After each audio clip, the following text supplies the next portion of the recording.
ನಾನು ಕೂಡ ಸಚಿವ ಸ್ಥಾನದ ಆಕಾಂಕ್ಷಿ, ಅವಕಾಶ ಕೊಟ್ಟರೆ ಸಮರ್ಥವಾಗಿ ನಿಭಾಯಿಸುತ್ತೇನೆ.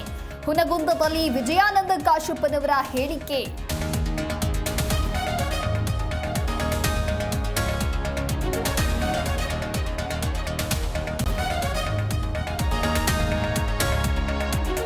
ಸಿಬಿಐ ಇಡಿ ಬಳಸಿ ಕಾಂಗ್ರೆಸ್ನವರಿಗೆ ಬೆದರಿಕೆ. 55 ಕೈ ಶಾಸಕರೇ ಬಿಜೆಪಿ ಹೈಕಮಾಂಡ್ಗೆ ಟಾರ್ಗೆಟ್. ಅವರ ಗೊಡ್ಡು ಬೆದರಿಕೆಗೆ ಹೆದರಲ್ಲ ಎಂದ ಕಾಶಪ್ಪನವ.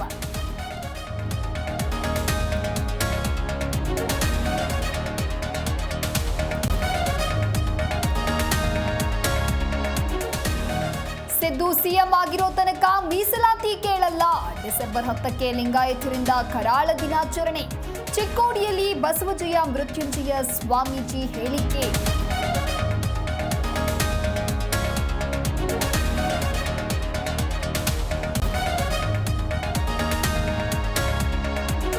ಕೈದಿ ಹೊಟ್ಟೆಯೊಳಗೆ ಮೊಬೈಲ್ ಪತ್ತೆ. ಶಸ್ತ್ರಚಿಕಿತ್ಸೆ ನಡೆಸಿ ಮೊಬೈಲ್ ಹೊರತೆಗೆದ ವೈದ್ಯರು. ಶಿವಮೊಗ್ಗದ ಕೇಂದ್ರ ಕಾರಾಗೃಹದಲ್ಲಿ ನಡೆದ ಘಟನೆ.